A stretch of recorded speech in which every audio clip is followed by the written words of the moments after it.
आइए 20वां अध्याय शुरू करते हैं।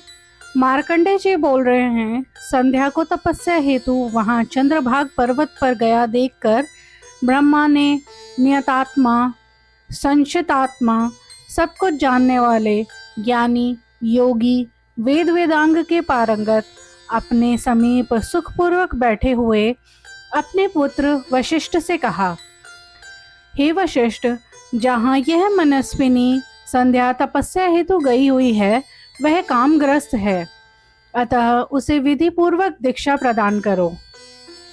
प्राचीन काल में मुझे अपने को तथा तुम लोगों को कामवश यहाँ कामुक देखकर उसकी दृष्टि मंद हो गई है, उसके विचार बदल गए हैं, वह कार्य अनुचित था।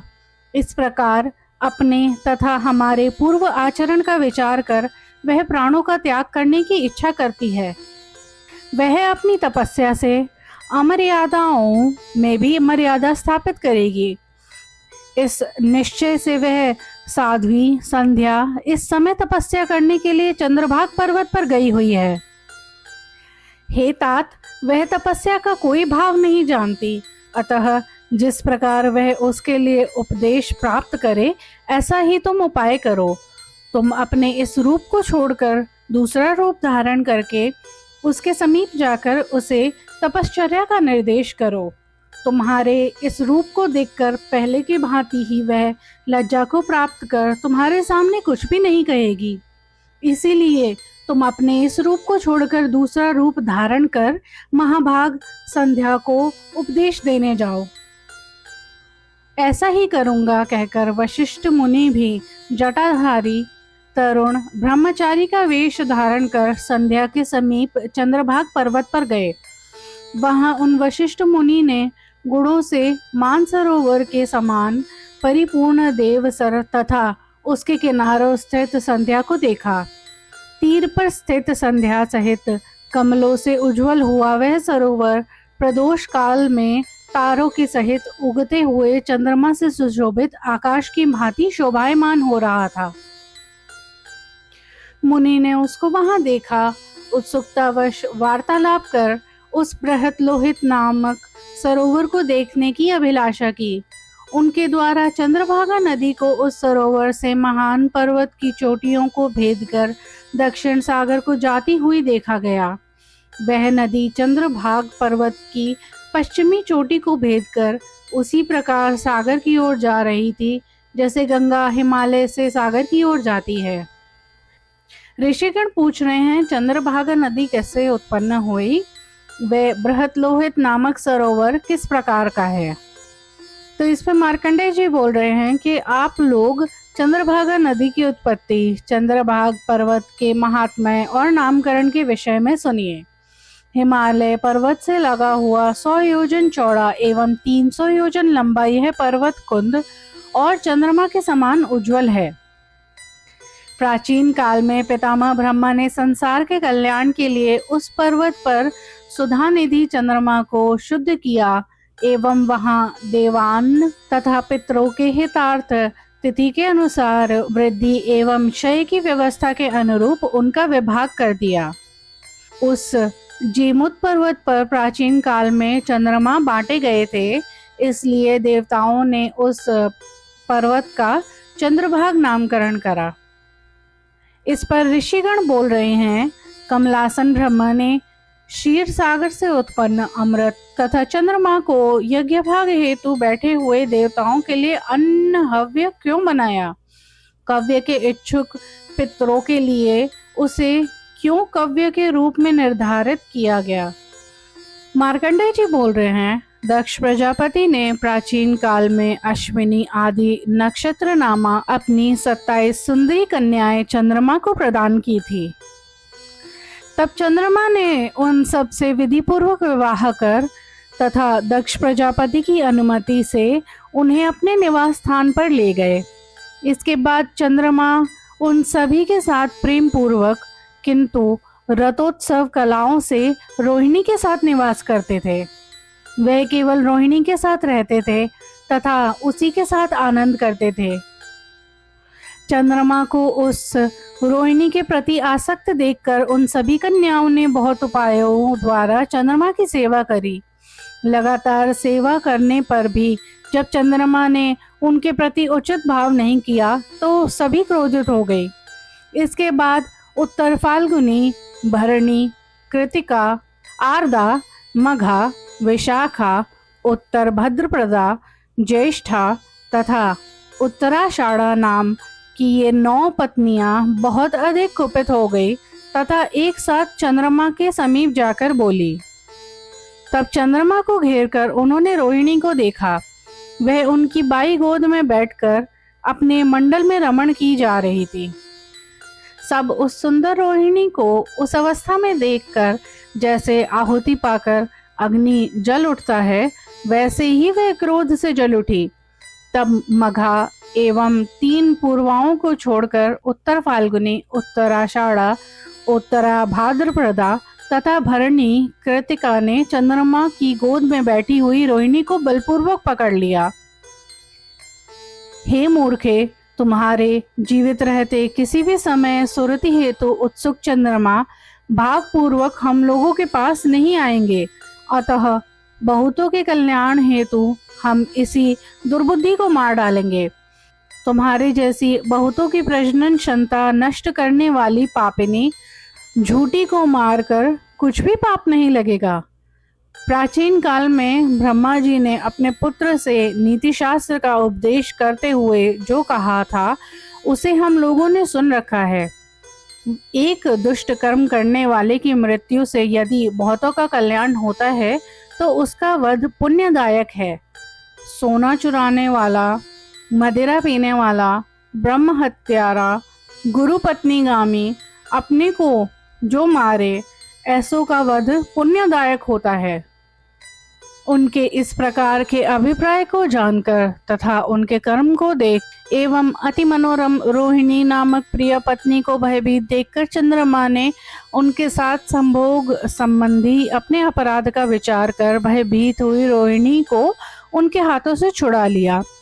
रोहिणी को छुड़ाकर अपनी भुजाओं में बांधकर सब कृतिका आदि सभी पत्नियों से रोहिणी को चंद्रमा ने बचाया। तब रोकी जाती हुई उन कृतिका से मघा तक मनस्विनी पत्नियों ने रोहिणी को देखते हुए समझौते की बात कही। हे निष्पाप चंद्रमा, न तो तुम्हें पाप से लज्जा है न भय। हमको इससे हटाकर आपने प्राकृत मनुष्य सा ही व्यवहार किया है।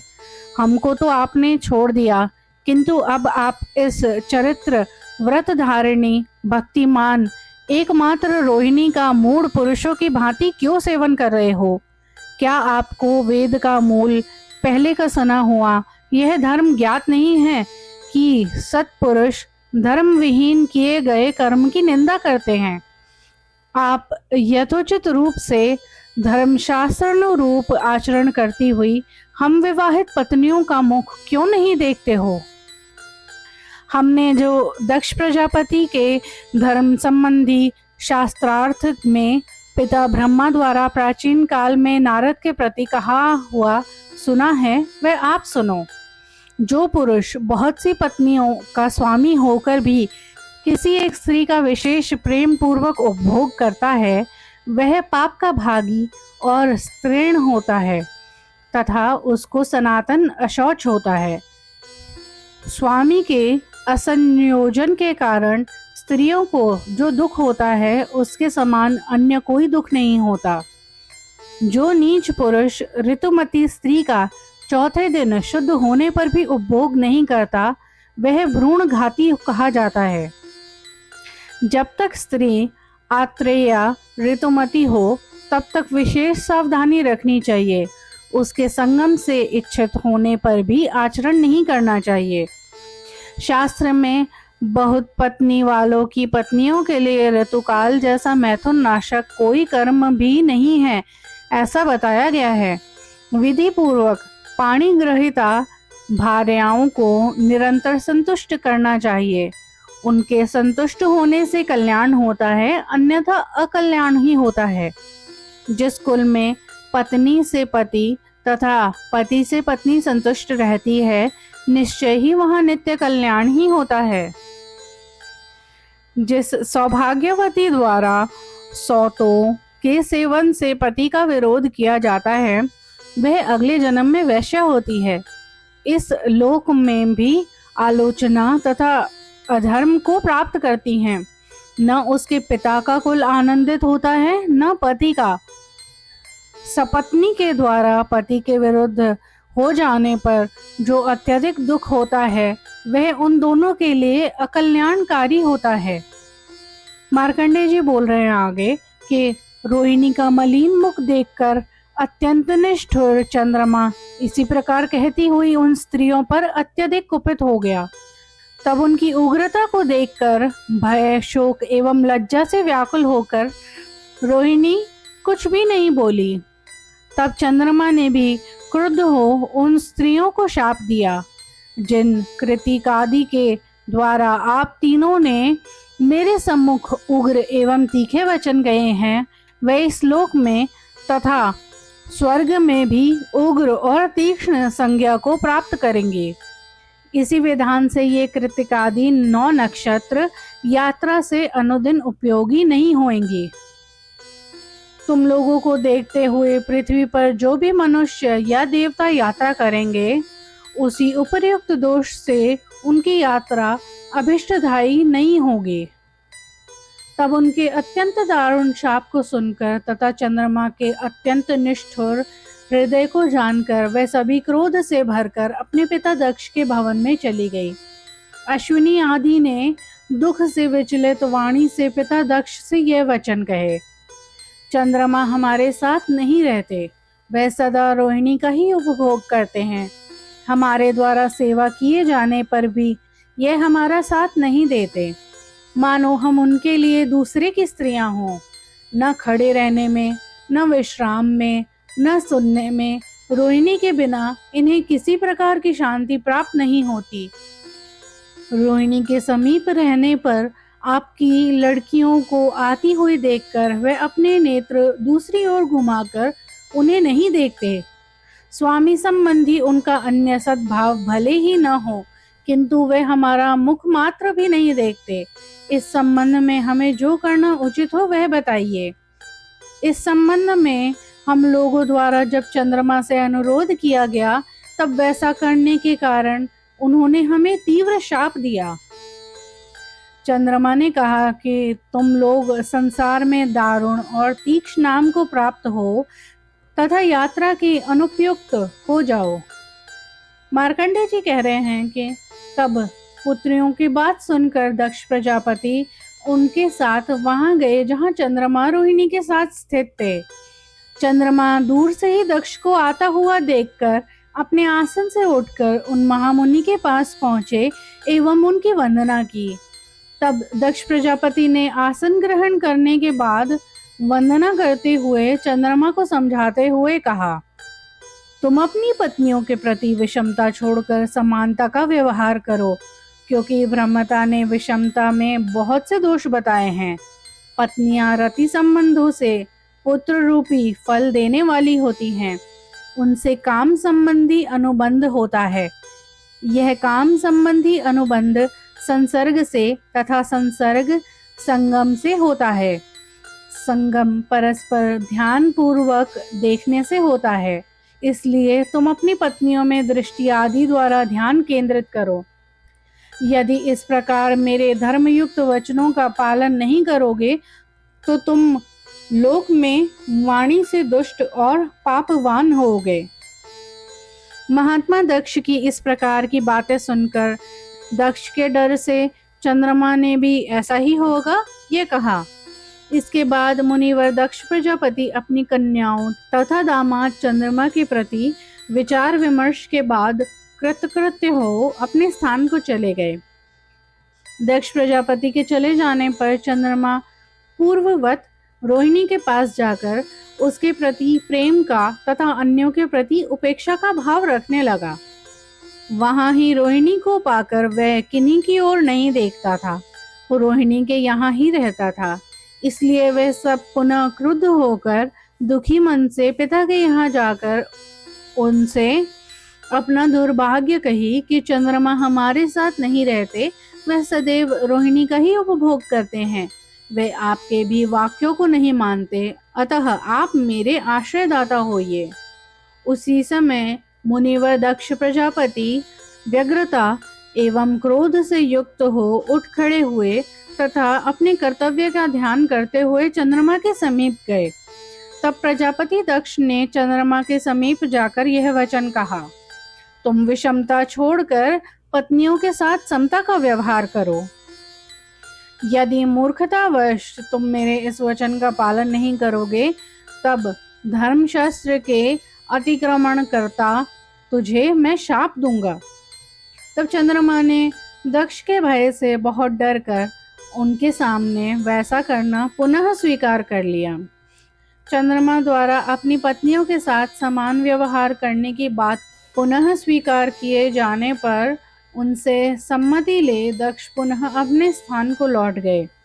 दक्ष प्रजापति के वापस चले जाने पर चंद्रमा पुनः उनके वचनों को भुलाकर रोहिणी के साथ अत्यधिक रमण करने लगा तथा सेवा में लगी हुई अश्विनी आदि सभी सुंदरियों का वह साथ नहीं देता था, अपितु अवज्ञा ही करता था। तब चंद्रमा से उपेक्षित होकर उन सबों ने पिता के समीप पुनः जाकर आर्त स्वर में रोते हुए ये वचन कहे, हे मुनि सत्तम, चंद्रमा अब भी आपके वचन को नहीं मानते हुए पहले से भी अधिक हमारी अवज्ञा करते हैं, इसलिए अब उनसे हमें कुछ नहीं करना। अब हम तपस्विनी बन जाएंगी, आप हमें तपस्या का निर्देश दीजिए।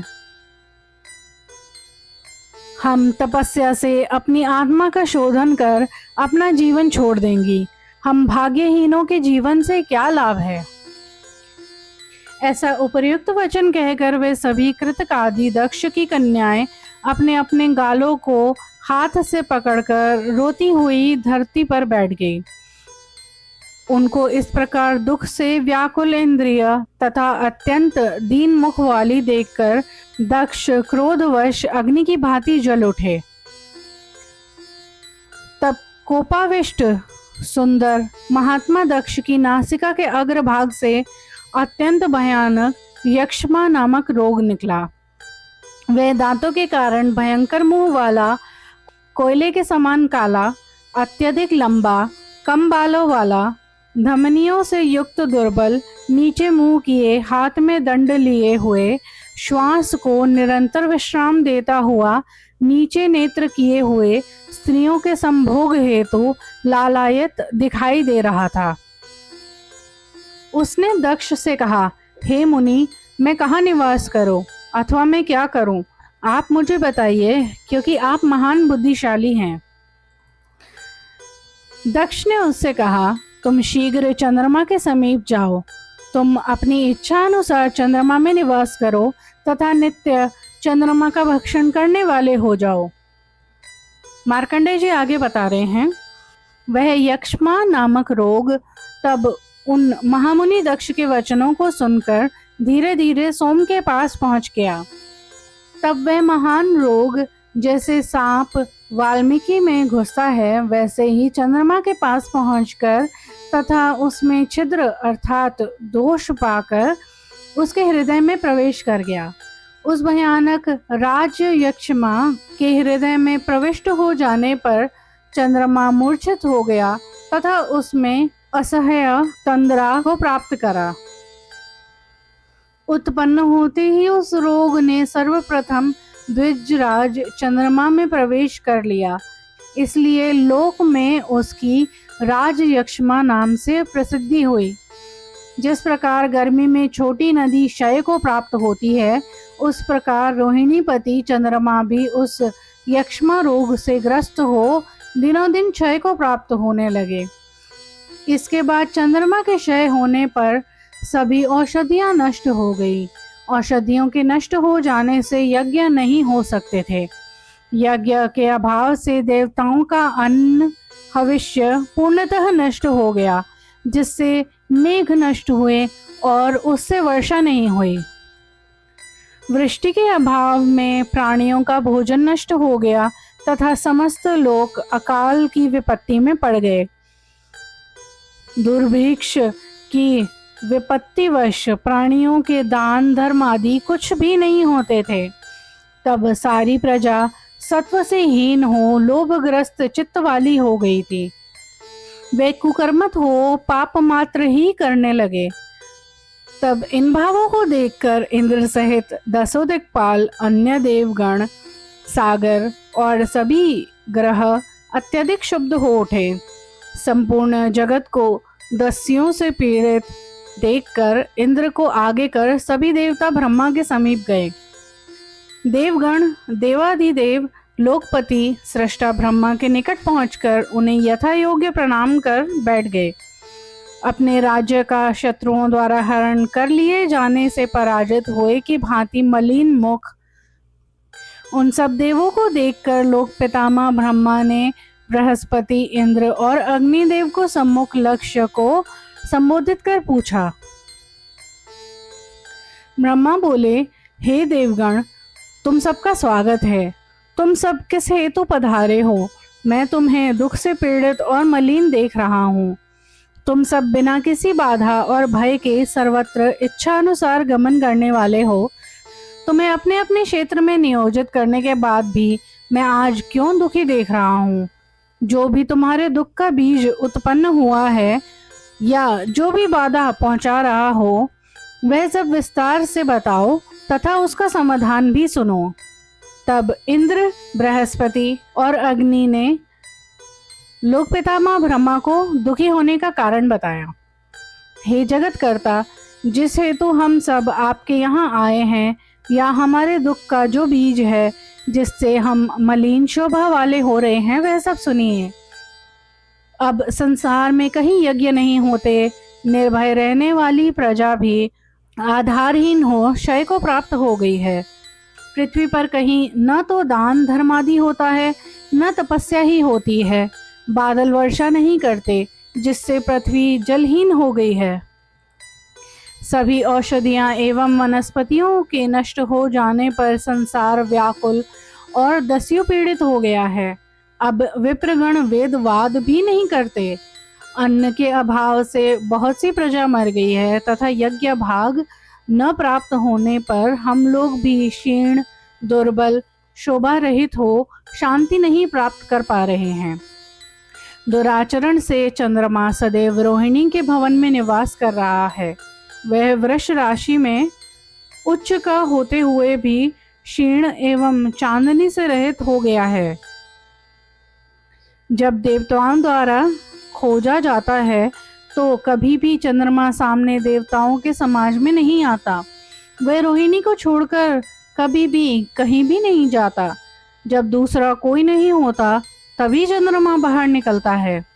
हे लोकेश, वह अपनी कलाओं से हीन हो कला मात्र ही अवशिष्ट रह गया है। हे लोकेश, इससे सर्वत्र ही कर्मों का उल्टा परिणाम दिखाई दे रहा है। उसे ही देखकर हम सब दिशाहीन हो आपकी शरण में आए हैं। कालकंचादी असुर जब तक पाताल से उठकर हम लोगों को बाधा ना पहुंचाए, तब तक आप विपत्ति से हमारी रक्षा कीजिए। संसार में ऐसा व्यक्तिक्रम क्यों हुआ है या इस विप्लव का क्या कारण है, वह हम नहीं जानते। दिव्यदर्शी पितामह ब्रह्मा देवताओं के इस वचन को सुनकर क्षण भर ध्यान किए। तत्पश्चात देवश्रेष्ठों से बोले, जिसलिए इस समय लोक में विप्लव हो रहा है और जिस उपाय से इसकी शांति होगी, उसे सभी देवता सुनो।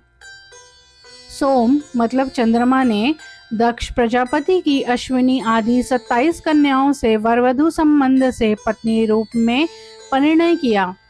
उन सब से विवाह करके भी निरंतर वह चंद्रमा रोहिणी के साथ ही अनुराग से परिवर्तन करता है, सबके साथ नहीं करता। उस समय अश्विनी आदि 26 सुंदरियां दुर्भाग्य के ज्वर से पीड़ित हो अपने पिता दक्ष के पास पहुंची। उनसे निवेदन किया कि चंद्रमा रोहिणी के साथ ही राग पूर्व व्यवहार करते हैं, उनका उपभोग नहीं करते। तब महाबुद्धिमान दक्ष प्रजापति ने सामनीति द्वारा अपने दामाद चंद्रमा की स्तुति करते हुए बहुत सी उपयुक्त बातें करके अपनी कन्याओं के लिए उनसे अनुरोध किया। चंद्रमा ने महात्मा दक्ष द्वारा उन कन्याओं के साथ समान व्यवहार करने के लिए यथेच्छ अनुरोध किए जाने पर वैसा करने का वचन किया। मुनियों में श्रेष्ठ दक्ष भी चंद्रमा द्वारा उन कन्याओं के प्रति उचित व्यवहार स्वीकार कर लेने पर अपने स्थान को चले गए। मुनि श्रेष्ठ दक्ष के चले जाने पर चंद्रमा ने उन पत्नियों के प्रति विषमता का भाव नहीं छोड़ा। तब वे सदा के लिए क्रोधित होकर पिता के पास चली गई। दक्ष ने कन्याओं के प्रति समान व्यवहार की आशा से चंद्रमा से पुनः अनुरोध करते हुए ध्यान देने योग्य ये वचन कहे, हे चंद्र, यदि आप सबों के प्रति समान व्यवहार नहीं करोगे तब मैं तुम्हें शाप दूंगा, इसलिए तुम समानता का व्यवहार करो। दक्ष के चले जाने के बाद जब चंद्रमा ने पुनः उनके प्रति समान व्यवहार नहीं किया तब उन्होंने क्रोध पूर्वक दक्ष से पुनः कहा, न वे आपके वचनों का सम्मान करते हैं न हमारे साथ प्रवृत्त होते हैं, इसीलिए हम सब आपके ही पास रहकर तपस्या करेंगे। उन कन्याओं के इस वचन को सुनकर वह महामुनि दक्ष क्रोधित हो चंद्रमा को क्षय हेतु शाप देने को उद्यत हो गए। शाप के लिए उद्यत मन वाले क्रोधित उस महामुनि की नासिका से उस समय क्षय नामक महान रोग निकला। तब मुनीश्वर दक्ष द्वारा वह चंद्रमा के लिए भेज दिया गया और उसके शरीर में प्रविष्ट हो जाने पर उसके कारण चंद्रमा क्षय को प्राप्त हुए। चंद्रमा के क्षीण होने पर उस महात्मा की चांदनी भी क्षय को प्राप्त हुई। संपूर्ण ज्योत्सना के क्षीण हो जाने पर सभी औषधियां वनस्पतियां भी क्षय को प्राप्त हुई। औषधि के अभाव में इस लोक में यज्ञ नहीं हो रहा है।